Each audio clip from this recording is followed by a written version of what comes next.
Once you've cleared customs and stepped into the public arrivals hall at Beijing Capital International Airport, getting into the city is your next step. While you'll see taxi options right away, if you're using an app like DiDi, there's a specific path you need to follow. Here is exactly how to find your driver without getting lost. As soon as you walk out into arrivals and exit the area, you'll see physical service counters and booths for traditional taxi companies. They can arrange a regular meter taxi for you, but most international travelers prefer using e-hailing apps like DiDi on their phones.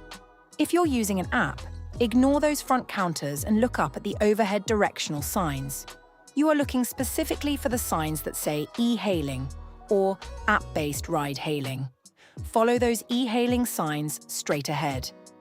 You'll walk past the main taxi desks, head out the exit doors, cross the immediate pickup road, and go through a small indoor shopping/concourse area.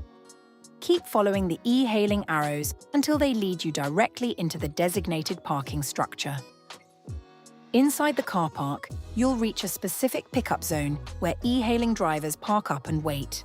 When your car arrives, always double-check the license plate registration number in your app against the car's plate before getting in.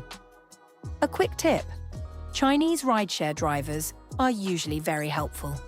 If you're taking a couple of extra minutes to walk out, don't worry. Drivers will often step out of their car to scan the area and look for you. One of the best things about PEK is how well regulated it is.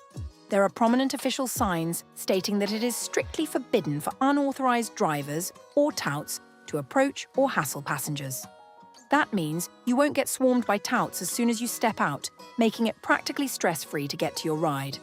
Just follow the e-hailing signs, match your plate, and you'll be on your way into central Beijing in no time.